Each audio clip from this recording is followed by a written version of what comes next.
वाक्य में किस लोकोक्ति का प्रयोग होगा या होना चाहिए? बोलो। बहुत अच्छी लोकोक्ति है। पूछा गया है कि इस वाक्य में किस लोकोक्ति का प्रयोग होना चाहिए? तीर्थों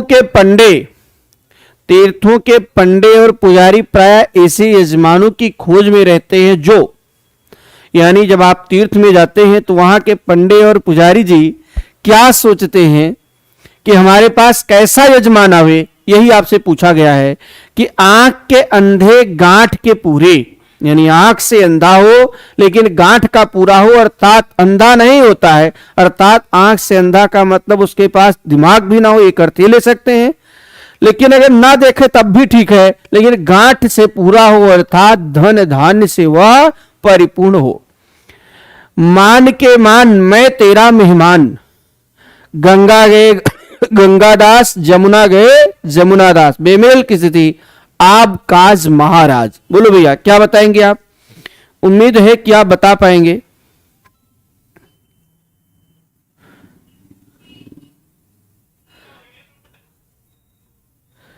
चलिए एक बार देख लेता हूं आप लोग क्या आंसर दे रहे हैं भैया। तो क्या आंसर मिला इस वाक्य में?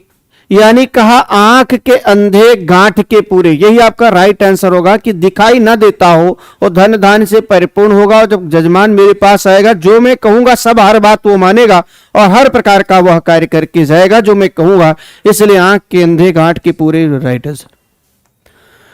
चलिए मैं अपना सिर खुजाता हूं, इस वाक्य में क्या है? बोलो भैया। मैं अपना सिर खुजाता हूं इस वाक्य में क्या है? अकर्मक क्रिया, सकर्मक क्रिया, सकर्मक अकर्मक दोनों, सकर्मक अकर्मक दोनों नहीं, क्या बताओगे भैया?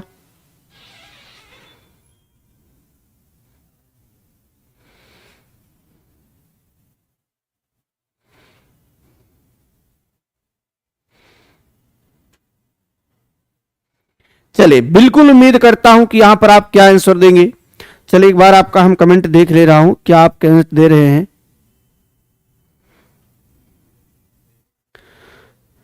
चलिए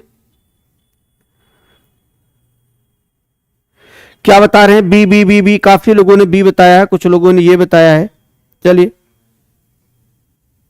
राधे राधे राधे राधे भैया सब लोगों को। देखिए एक चीज आप ध्यान रखिएगा, सकर्मक और अकर्मक क्रिया ऐसी होती है, फिर से एक बार मैं बता दे रहा हूं, जब सकर्मक और अकर्मक क्रिया का प्रभाव आपको देखना हो तो वाक्य में एक ही काम किया करिए। फिर से समझ लीजिए, वाक्य में किसे क्रिया से तीन ही प्रश्न करना है, क्या, किसे और किसको। अगर यहां पर तीन प्रश्न करिए क्रिया से और प्रश्न करने के बाद यदि आपका उत्तर कर्म के रूप में मिल जाए तो वह क्रिया सकर्मक होती है, और यदि वह क्रिया ना मिले, कर्म ना मिले तो क्रिया कर्मक होती है। जैसे कहा जाए मैं अपना सिर खुजाता हूं, तो एक चीज ध्यान रखना, एक क्रिया एक तो एक वाक्य होगा, उसका सिर खुजलाता है। ध्यान रखिएगा, इसको पढ़ लीजिएगा अच्छे से। उसका सिर खुजलाता है और मैं अपना सिर खुजाता हूं। समझिए यहां पर आपसे पूछा जाए क्या खुजाता है, तो यहां पर देखिए, यहां पर सिर खुजाता है तो इसको तो मिल गया। लेकिन एक चीज ध्यान यह रखना है कि आकर्मक क्रिया यदि सकर्मक प्रेरणार्थक हो जाए, प्रेरणा का मतलब होता है कि जब कोई क्रिया स्वयं से ना की जाए, जब कोई क्रिया स्वयं से ना की जाए बल्कि दूसरे के द्वारा कराई जाए। या ध्यान रखिएगा, जैसे मान लीजिए खुजलाने की क्रिया, जैसे उसका सिर क्या कर रहा है? खुजलाता है। खुजलाना यानी उसकी स्वाभाविक क्रिया है, वो अपने आप से खुजला रहा है। लेकिन जब हम खुद से प्रयास करके यह करेंगे, वह क्रिया किसी के द्वारा प्रयास करने पर होती है, चाहे मैं करूं चाहे आप करेंगे, तो यहां खुजलाना तो अकर्मक क्रिया है, सिर खुजता है, खुजलाता है, उसका सिर खुजलाता है, अर्थात खुजली हो रही है सिर में, स्वयं से उसकी क्रिया हो रही है। लेकिन मैं अपना सिर खुजाता हूं, अर्थात मैं अपने सिर पर खुजली कर रहा हूं, इसलिए यह क्रिया क्या होगी? सकर्मक क्रिया इज राइट आंसर। क्या होगा? अकर्मक नहीं है, खुजलाता है, सकर्मक क्रिया है, बिल्कुल ध्यान रखिएगा। चलो नेक्स्ट पॉइंट पर हम लोग चलते हैं और अगला प्रश्न है, मैं खाना खा चुका तब वह आया। बोलो, मैं खाना खा चुका तब वह आया। सरल वाक्य, संयुक्त वाक्य, मिश्र वाक्य या संक्षिप्त वाक्य में से आप क्या बताएंगे? तो उम्मीद है आप बता पाएंगे। चलो क्या बता रहे हो भैया? ये नहीं होगा भैया, ये बी ऑप्शन आपका होगा। ठीक है, हम लोग इसी क्रम में आगे बढ़ते हैं। देखिए, मैं खाना खा चुका तब वह आया। एक चीज ध्यान रखिएगा, सरल वाक्य, मिश्र वाक्य, संयुक्त वाक्य को समझने के लिए सरल वाक्य में एक ध्यान रखना है, सरल को ही हम साधारण वाक्य भी बोलते हैं। क्या बोलते हैं? सरल को ही हम साधारण वाक्य के नाम से भी हम जानते हैं। ठीक है, एक चीज आप ये देखेंगे तो कहा जाए कि मैं खाना खा चुका, इतना ही अगर होता तो ये क्या है? ये सरल वाक्य हुआ। मिश्र वाक्य वह होता है जो एक मुख्य वाक्य होता है, दूसरा पहले पर आश्रित होता है, तो वह मिश्र वाक्य होता है। और संयुक्त ऐसा वाक्य होता है कि जो अनेक स्वतंत्र वाक्यों से मिल करके बनता है। बिल्कुल उम्मीद करता हूं कि आप बता पाएंगे। तो यहां पर संयुक्त वाक्य में अनेक स्वतंत्र वाक्य होते हैं, इन्हें लेकिन, किंतु, परंतु जैसे और ऐसे शब्दों के द्वारा हम उन्हें जोड़ते हैं। यहां पर क्या है? मैं खाना खा चुका तब वह आया। यहां आने की क्रिया हुई है लेकिन पहले पर निर्भर है, मैं खाना खा चुका तब वह आया, इसलिए यह क्या हो जाएगा? मिश्र वाक्य राइट आंसर। क्या होगा? मिश्र वाक्य। चलो, मेरा कुत्ता काला है। मेरा कुत्ता क्या है? काला है। यहां काला शब्द क्या है? बोलो भैया, मेरा कुत्ता काला है, यहां काला शब्द क्या है? एक चीज ध्यान रखना है कि विशेषण और विशेष को समझने के लिए मैं आपको थोड़ा सा बता रहा हूं। एक होता है विशेष्य, एक चीज ध्यान रखना है, यह क्या होता है? विशेष। और दूसरा होता है विशेषण। इसको आप पहले नोट करिएगा, जानिए। एक होता है विशेष और दूसरा होता है विशेषण। विशेष के साथ कॉन्सेप्ट एक ध्यान रखिएगा, जिसकी, और विशेषण मतलब होता है जिससे क्या की जाए? विशेषता बताई जाए। तो जिसकी विशेषता बताओगे वह क्या होगा? विशेष। और जिस शब्द से बताओगे वह क्या हो जाएगा? विशेषण हो जाएगा। तो जिस दुनिया का चाहे कोई व्यक्ति हो, वस्तु हो, स्थान हो या प्राणी हो, उसके बारे में आप कुछ भी बताओगे वह क्या हो जाएगा? विशेषण हो जाएगा। जैसे मान लीजिए आपने ध्यान रखा है सिर्फ कुत्ता, अब कुत्ता तो हो जाएगा आपका विशेष से, लेकिन कुत्ता कैसा हो सकता है? काला हो सकता है, लाल हो सकता है, सफेद हो सकता है, फिर क्या हो सकता है? बीमार हो सकता है, बीमार भी हो सकता है। ठीक इसी प्रकार से ये सारे शब्द, लाल, पीला, काला, बीमार, ये सारे शब्द क्या होते हैं? ये कुत्ते की विशेषता होती है। तो वाह शब्द क्या होंगे? विशेषण। और कुत्ता शब्द क्या होगा? तो हालांकि मेरा कुत्ता काला है, इस वाक्य में काला शब्द क्या होगा? विशेषण हो जाएगा। क्या होगा? विशेषण होगा। चलो नेक्स्ट प्रश्न की ओर हम लोग देखते हैं। क्या बता रहे भैया आप लोग? चलिए, कुत्ता विशेष से, बिल्कुल उम्मीद है कि आप सब लोग समझ गए हैं। अगला, पाश्चात्य का विपरीतार्थी शब्द क्या होता है? पाश्चात्य का, बोलो भैया, क्या बोलोगे आप? बिल्कुल उम्मीद करता हूं। पाश्चात्य का विपरीतार्थी शब्द क्या है? पौर्वात्य, पूर्वात्य, पौर्वात्य या पूर्वात्य? बोलो भैया, हर प्रश्न का उत्तर आप दीजिए। उम्मीद है कि आप बता पाएंगे। तो एक चीज ध्यान रखना है कि पाश्चात्य का जो विपरीत होता है वह पौर्वात्य होता है। पाश्चात्य मतलब पीछे, पौर्वात्य मतलब होता है आगे। अनुपम शब्द का पर्यायवाची शब्द इनमें से कौन सा नहीं है? अनुपम का कौन सा पर्यायवाची नहीं है? अतुल, अनिल, अपूर्व, अनोखा में से आप क्या बताएंगे?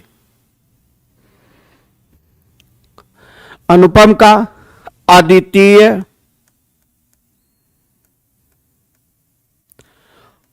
अनूठा, ये सारे शब्द क्या होते हैं अनुपम के? अतुल, अपूर्व, अनोखा। यानी अनिल शब्द जो है यही अनूठा, अनुपम का विपरीतार्थी नहीं होगा। क्या नहीं होगा? अनिल शब्द नहीं होगा। तो उम्मीद करता हूं कि आप बता पाएंगे। अनिल शब्द किसका है? वायु का है। वायु के क्या होते हैं? पवन, वायु, पवन, अनिल, मारुत आदि शब्द यहां पर इनके पवन के जाने जाते हैं। तो चलिए हम लोग अगले प्रश्न की ओर देखते हैं। स्वर्ण शब्द क्या होता है? स्वर्ण शब्द क्या होता है? तत्सम, तद्भव, देशज और विदेशज। बोलो भैया। देखिए स्वर्ण शब्द क्या होता है? स्वर्ण का रूप क्या होता है? सोना। स्वर्ण का अर्थ क्या होता है? सोना। स्वर्ण एक कैसा शब्द है? तत्सम शब्द है। तत्सम वे शब्द होते हैं जिनकी मूल उत्पत्ति संस्कृत भाषा में हुई है, संस्कृत भाषा में हुई है, वही क्या कहलाते हैं? तत्सम कहलाते हैं। तद्भव शब्द जो होता है इसका अर्थ होता है तत् धन भव।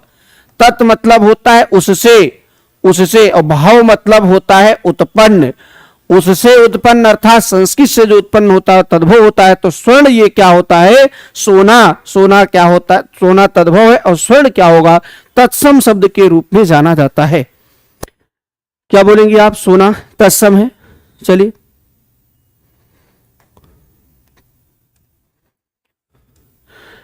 शब्द की सही वर्तनी क्या होगी? शब्द की सही वर्तनी क्या होगी? सौंदर्यवर्धक, सौंदर्यवर्धक, सौंदर्यवर्धक, सौंदर्यवर्धक। बोलो भैया। सौंदर्यवर्धक आपको बताना है इनमें से कौन सा शब्द सही होगा। तो बिल्कुल उम्मीद करता हूं कि आप बिल्कुल बता पाएंगे इसका सही रूप क्या होगा।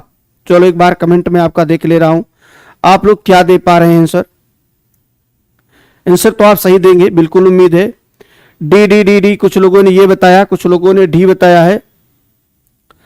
चलो हर लोग आंसर दीजिए, एक दो से काम चलने वाला नहीं है। चलिए तो यहां पर सौंदर्य वर्धक शब्द जो होता है, वर्धक होते हैं, दा में धा लगा होता है, तो सौंदर्य वर्धक इच क्या होगा? ये सौंदर्य वर्धक क्या होगा? एक बार हाँ चलिए आपका फिर से आप देख ले रहा हूं, आप क्या बता रहे हैं।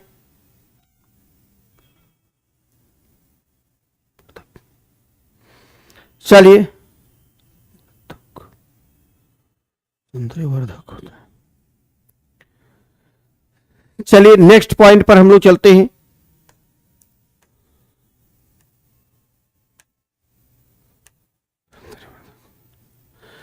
चलिए एक बार फिर से अगले, नीचे लिखे वाक्यों में से कौन सा वाक्य शुद्ध है? इन 10 वर्षों में देश ने काफी प्रगति की। चलो एक बार आप बिल्कुल कमेंट करिए। चलिए 9 का आप बताइए, उम्मीद है आप बता पाएंगे। नीचे लिखे वाक्यों में से कौन सा वाक्य शुद्ध है? इन 10 वर्षों में देश ने काफी प्रगति की।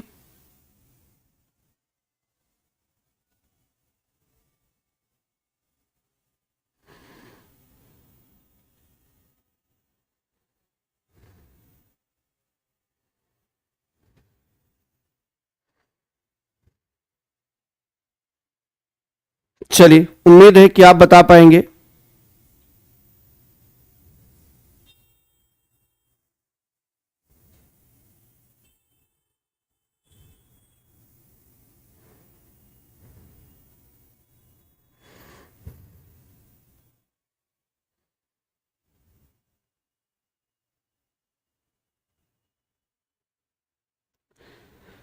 चलिए इन 10 वर्षों में देश ने काफी प्रगति की, इन 10 वर्षों में देश ने काफी प्रगति की। इधर 10 वर्षों में देश ने काफी प्रगति की, इन 10 वर्षों ने देश में काफी प्रगति की। चलिए देख रहा हूं आप क्या आंसर दे रहे हैं भैया। बिल्कुल उम्मीद है आप बता पाएंगे। क्या बता रहे हैं आप?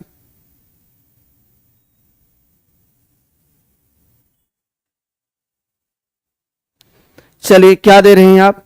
बिल्कुल, कुछ लोगों ने ये बताया है, कुछ लोगों ने बी बताया है, तो मैं उम्मीद करता हूं कि आप बता पाएंगे।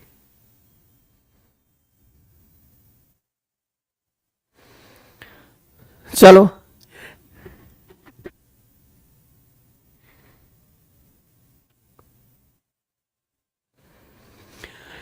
इन 10 वर्षों में देश ने काफी प्रगति की, इन 10 वर्ष में देश ने काफी प्रगति की। इधर 10 वर्ष में देश ने काफी प्रगति की, इन 10 वर्षों में देखिए होता क्या है, इन 10 वर्षों में देश ने काफी प्रगति करना है, गलत हो जाएगा। जब 10 वर्ष दिया है तो वर्ष का मतलब तब हमको क्या करना है, 10 वर्षों, वर्ष नहीं होगा, बहुवचन बनाएंगे। तो हालांकि इन 10 वर्षों में देश ने काफी प्रगति की है। चलिए नेक्स्ट क्वेश्चन की ओर हम लोग देखते हैं। वह शब्द जो प्रकृति प्रत्यय अथवा दूसरे शब्दों के योग से बनते हैं वे क्या कहलाते हैं? योग रूढ़ है, सरल या यौगिक, क्या होंगे भैया? वह शब्द जो प्रकृति प्रत्यय अथवा दूसरे शब्दों के योग से बनते हैं वे क्या कहलाते हैं? योग रूढ़, सरल और यौगिक में से आप क्या बताओगे? तो जो शब्द प्रकृति प्रत्यय अर्थात प्रत्यय अथवा दूसरे शब्दों के अर्थात दो या दो से अधिक शब्दों के योग से उपसर्ग से बना लिए जाए, प्रत्यय से बना लिए जाए या दो शब्दों के योग से बना लिए जाए, वे शब्द क्या कहलाते हैं? यौगिक शब्द के रूप में जानते हैं। जैसे आपने लिखा अनुधनवाद, तो अनु उपसर्ग है तब भी आपने बना लिया, अनुवाद से बना लिया, अनुवाद में इत लगा दो, अनुवादित हो जाएगा। इसी प्रकार से विद्याधनालय विद्यालय, तो यानी उपसर्ग से भी प्रत्यय से भी किसी दूसरे शब्दों से भी हम यौगिक शब्द का निर्माण करते हैं।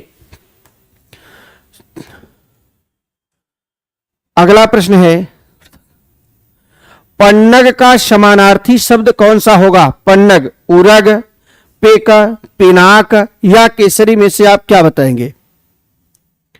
उम्मीद है कि आप बता पाएंगे। पन्नग शब्द का समानार्थी क्या होता है? पन्नग होता है सर्प, विषधर, उरग, पन्नग, सर्प, विषधर, बिल्कुल, फणी, नाग और सांप, ये सारे शब्द किसके रूप में जाने जाते हैं? उरग। तो हालांकि यहां पर जो शब्द उरग शब्द है यह पन्नग का पर्यायवाची के रूप में जाना जाता है।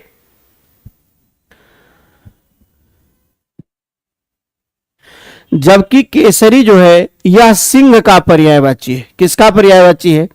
जबकि पिनाक किसका पर्यायवाची? एक बार आप बताएंगे पिनाक किसका पर्यायवाची? चलो एक बार देख ले रहा हूं आप क्या बता रहे हैं। देखिए पिनाक जो है, पिक जो होता है ये वसंत का पर्यायवाची है, लेकिन पिनाक जो होता है ये किसका होता है? बाण का पर्यायवाची होता है। तो काफी लोगों ने, सॉरी, ये किसका? पिनाक धनुष का पर्यायवाची होता है, तो ध्यान ये रखना है। तो पन्नग का समानार्थी सर्प, विषधर, उरग, फणी, नाग, सांप होता है। बसंत होता है पिक का, पिनाक के लिए होता है धनुष, केसरी सिंह का पर्यायवाची होता है। तो हालांकि यहां उरग शब्द जो दिया गया है यही आपका राइट आंसर हो जाएगा। ठीक है भैया। चलो अगले प्रश्न की ओर हम लोग। स्थिति में परिवर्तन न होने के भाव को व्यक्त करने वाली सही कहावत क्या है? स्थिति में परिवर्तन न होने वाले में, जस दूल्हा तस बनी बराता, ना सुख में मोटे ना दुख में दुबले, ना गरजे ना बरसे वही धूप की धूप, वही ढाक के तीन पात। स्थिति में परिवर्तन न होने वाला कौन सा व्यक्त करने वाली कहावत है? उम्मीद है कि आप बिल्कुल बता पाएंगे। चलिए देखता हूं आप क्या बताएंगे।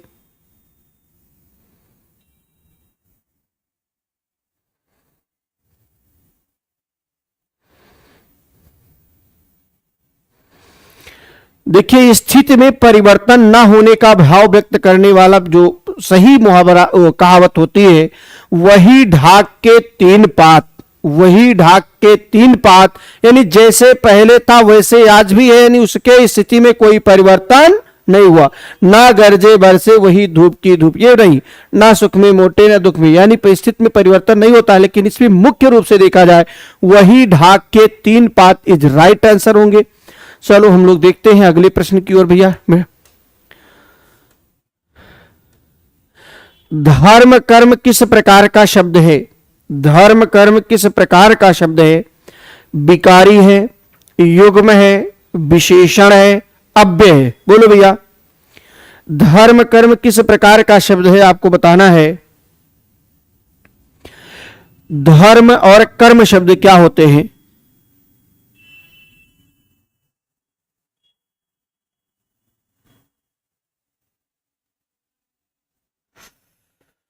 धर्म कर्म किस प्रकार का शब्द है?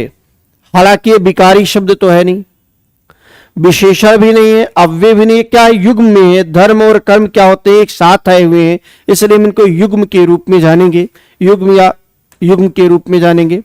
चलिए अगला प्रश्न है, नीचे किए गए उपकार का फल ना मानने वाला व्यक्ति क्या होता है? यानी अगर आपने किसी के ऊपर के उपकार कर दिया हो, उपकार का फल वो ना मानना हो, तो उस वाक्यांश के लिए कृतज्ञ होगा, कृतज्ञ होगा, अपकृत होगा, उपकृत होगा। देखिए, कृतज्ञ होता है उपकार को मानने वाला, उपकार को मानने वाला, उपकार को मानने वाला जो शब्द होता है वह क्या होता है? कृतज्ञ होता है। और किए गए उपकार को ना मानने वाला क्या होता है? कृतघ्न कहलाता है। क्या कहलाता है? कृतघ्न कहलाता है। उम्मीद है कि बिल्कुल आप इस बात को समझ पाए होंगे। जबकि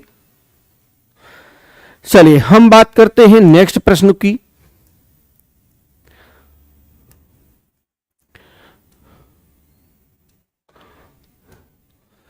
ना नौमन तेल होगा ना राधा नाचेगी, ना नौमन तेल होगा ना राधा नाचेगी, काम ना करने का बहाना बनाना, खूब काम करना, काम से दिल उबना, काम में आलस्य करना। बोलो भैया, ना नौमन तेल होगा ना राधा नाचेगी, इसका मतलब ये होता है कि नाच ना आगे जाने आंगन टेढ़ा, ये कहा जाता है। या फिर ना नौमन तेल होगा ना राधा नाचेगी, नाचने के लिए कहा गया है लेकिन उसने एक बहुत बहाना किया, अर्थात क्या है? काम ना करने का बहाना करना। ये इज राइट आंसर होगा बेटा।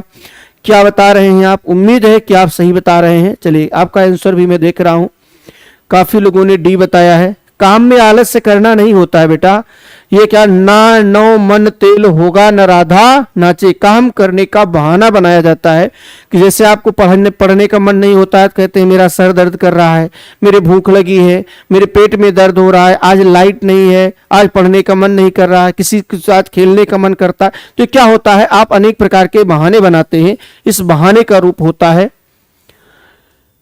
परिश्रमी शब्द में कौन सा विशेषण का बोध होता है? परिश्रमी गुणवाचक, संख्यावाचक, परिमाणवाचक, सार्वनामिक। बोलो भैया, परिश्रमी शब्द में आपसे पूछा गया है, तो उम्मीद है कि आप बता पाएंगे। चलिए, तो हालांकि परिश्रम जो होता है यह किसी का एक गुण होता है भैया। संख्या तो यहां बात नहीं की गई, माप तोल की चर्चा नहीं की गई, सर्वनाम है नहीं, तो यानी किसी के गुण को ही बताया गया है। यानी परिश्रम करना ये क्या होता है? किसी के गुण की विशेषता होती है, तो इसलिए परिश्रमी शब्द में क्या होगा? गुणवाचक विशेषण का बोध होता है। देखिए नेक्स्ट क्वेश्चन, स्वयंवर शब्द में कौन सा उपसर्ग लगा हुआ है? स्वयंवर में तो यहां पर कौन सा उपसर्ग लगा हुआ है?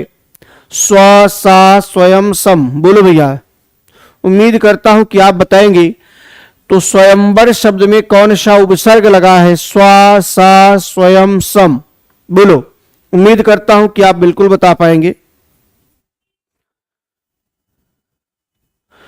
जैसे स्वयंवर, स्वयं धनवर, स्वयं सेवक, स्वयं सेवक, तो यहां पर क्या होता है, स्वयं क्या है, उपसर्ग के रूप में आया हुआ है, तो यहां पर राइट आंसर हो जाएगा स्वयं। लाघव शब्द का विपरीतार्थी क्या होता है? लाघव शब्द का विपरीतार्थी क्या होता है?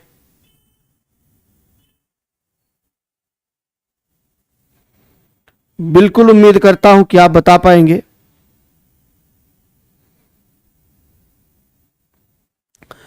लाघव का विपरीतार्थी क्या होता है?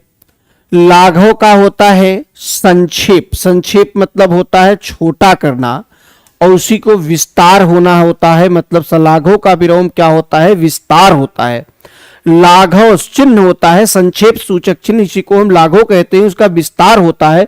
तो इसलिए 18 का बी ऑप्शन बिल्कुल, ये ऑप्शन बिल्कुल राइट आंसर होगा। चलिए ठीक है, देखते हैं आपका क्या उत्तर मिल रहा है। अगला प्रश्न है, कौन सा शब्द जंगल का पर्यायवाची नहीं है? बोलो। जंगल का पर्यायवाची होता है विपिन, कानन, जंगल, कांतार, अटवी, ये सब क्या होते हैं, जंगल के पर्यायवाची होते हैं। अटवी होता है, कांतार होता है, कानन भी होता है, लेकिन कांता नहीं होता है। जंगल का पर्यायवाची जो है यह कांता नहीं होता है। मैं उम्मीद कर रहा हूं कि ये सारी चीजें आपको समझ में आया होगा। चलिए देखते हैं आप क्या बता रहेंगे। तो देखिए कि नारी, कांता, भार्या, ये सब क्या होते हैं, पत्नी के पर्यायवाची होते हैं। कांता मतलब होता है पत्नी का प्रयोग होता है। अटवी, कानन, जंगल, ये सब होते हैं, विपिन, ये सब होते हैं जंगल के पर्यायवाची, कांता नहीं है।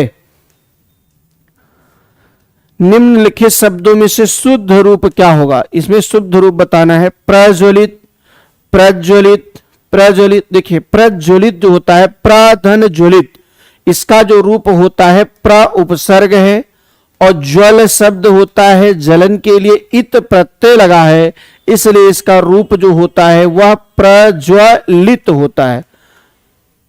प्रधन ज्वलित ये होता है, इसलिए क्या हो जाएगा यहां, ये ऑप्शन बिल्कुल राइट होगा। निर्वात का समानार्थी शब्द क्या होता है? भ्रम, विवाद रहित, बिना हवा वाला और बुराई। बोलो भैया, निर्वात शब्द आपसे पूछा गया है, निर्वात का मतलब क्या होता है? निर मतलब होता है नहीं, और वात मतलब होता है हवा, यानी जहां पर हवा ना हो, यानी बिना हवा वाला स्थान क्या कहलाता है? निर्वात भूमि, निर्वात क्षेत्र, अर्थात बिना हवा वाले क्षेत्र को निर्वात नाम दिया जाता है। निम्न विकल्पों में से सकर्मक क्रिया का उच्चारण कीजिए। बोलो भैया, सकर्मक क्रिया, लेटना, छूटना, पिघलना, तड़पना। बोलो भैया, लेटना, छूटना, पिघलना, तड़पना में से आप क्या बताएंगे? उम्मीद है कि आप बिल्कुल बता पाएंगे।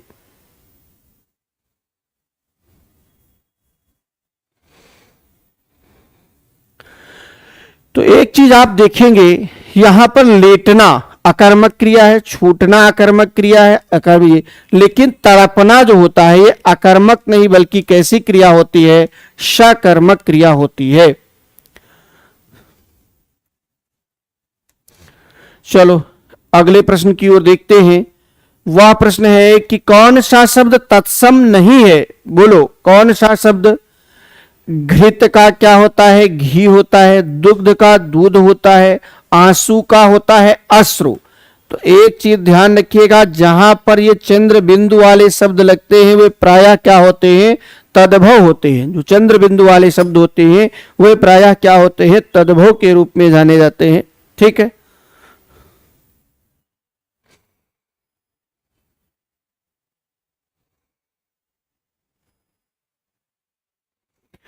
चलिए नेक्स्ट क्वेश्चन। नीचे लिखे वाक्यों में से किस में विराम चिन्ह का सही प्रयोग हुआ है? पूछा गया एक वाक्य है कि नीचे लिखे वाक्यों में से किस वाक्य में विराम चिन्हों का सही प्रयोग हुआ है, यही आपको बताना है। तो हाँ, मैं सच कहता हूं बाबूजी, माँ बीमार है इसलिए मैं नहीं गया। हाँ मैं सच कहता हूं।